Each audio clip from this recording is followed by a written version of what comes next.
Como eu cheguei em Curitiba, eu já fazia então balé clássico e teatro, balé clássico desde os 4 anos e teatro desde os 11, e aí chegou na época de fazer faculdade, de prestar faculdade, a minha mãe, assim, tinha Curitiba e Salvador vestibular no mesmo dia. Minha mãe olhou para mim assim, você não vai para Salvador, porque eu te conheço. Você não vai para aula nunca. Você vai estar no meio do fervo o tempo inteiro. Aí ela falou: não, vai para Curitiba, que lá não vai ter jeito. Lá é frio, você vai estudar. E aí eu vim para cá fazer a faculdade e fiquei. Aí não fui embora mais. Eu conhecia Curitiba, eu tinha uma tia que morava aqui, e às vezes a gente vinha visitá-la para descer para Camboriú. Meus pais adoravam Camboriú, então muitas vezes a gente vinha, visitava Curitiba e ia para Camboriú. Eu achava muito chique Curitiba, eu achava muito chique passar frio, eu achava que Curitiba tinha essa coisa muito chique.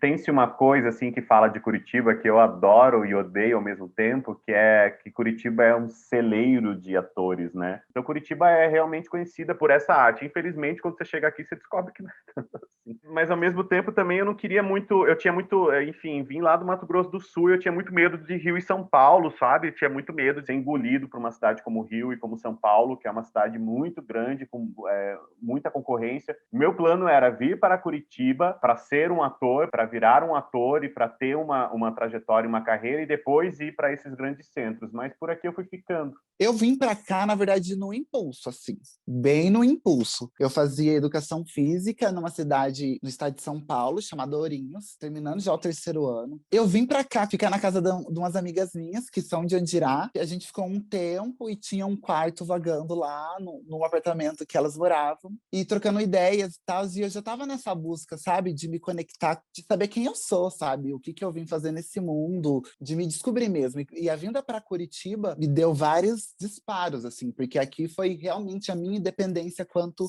indivíduo. Foi aqui que eu fui começando a ter realmente os meus gostos, o que que eu gosto de comer, o que que eu gosto de escutar, sabe? Tipo, realmente você se perceber e também procurar a me perceber quanto indivíduo social. Aqui eu comecei a me experimentar mesmo, mas foi um processo até eu me entender quanto esse corpo aqui, sabe? Curitiba. Acabou que aconteceu, assim. Prestei vestibulares para alguns lugares, assim, prestei para Rio, e acabei passando aqui e vim, assim. Eu não conhecia nada de Curitiba, só conhecia como a Europa brasileira.